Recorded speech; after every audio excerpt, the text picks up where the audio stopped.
আমি হয়তো ভুলে গেছি আমার মায়ের ওই কথা, যখন আমি পেশাবে শুয়েছিলাম তিনি পরিষ্কার না করলে আমার উপায় ছিল না সেখান থেকে সরা। হয়তো আমিও ভুলে গেছি,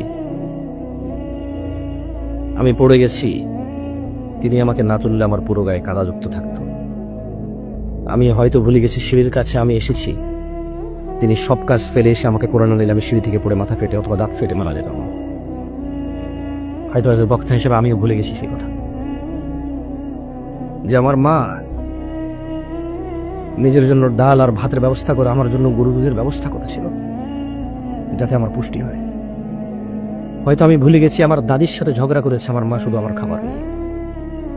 হয়তো আমি ভুলে গেছি আমার বাবা বেকার ছিল, আমার জ্যাঠা জেঠিরা কথা শোনাইতো, আমার মা চুপচাপ কাজ বেশি করে করতো যাতে একটু বাড়তি খেতে পারে, আমি বাড়তি দুধ পাই।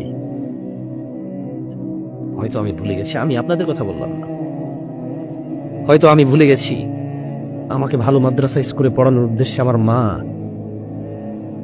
মন মতো, ওনার যখন যুবতী ছিল কত কিছু খেতে ইচ্ছে করতো, ওভাবে খাইনি, কত সুন্দর করে চলতে ইচ্ছে করতো, ওভাবে চলেনি। 5 ভাই ছিলাম আমরা, হয়তো কারো 7 ভাই, কারো 8 ভাই, কারো 4 ভাই। ভুলে গেছি সেদিনের কথা, যেদিন পেশাব করতে গেলে ভয় লাগতো মা ছাড়া। ঘর থেকে বেরোলে জিনে ধরবে, ভূতে ধরবে, কুকুর কামড় দেবে, মানা হলে হবে না। সেই দিনের কথা হয়তো আমিও ভুলে গেছি, কিন্তু আল্লাহ নবী সাল্লাল্লাহু আলাইহি সাল্লাম বলেননি। তিনি বলেছেন পৃথিবীর সবচেয়ে বড় অপরাধ আল্লাহর সাথে শিরিক করা, তারপরে ওয়াকুল ওয়ালিদাইন, পিতামাতার অবাধ্য হওয়া। কতটুকু অবাধ্য? পারবো না, করবো না, এখন না,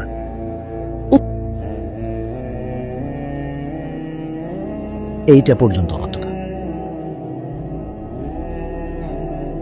কত বৃদ্ধা এখনো ঘরে শুয়ে আছে, ছেলে ঘরে ঢুকে ঠিকই তার বাচ্চার মুখে চুমু খায়, তার মাকে দেখতে যায় না, পাশের রুমেই মা।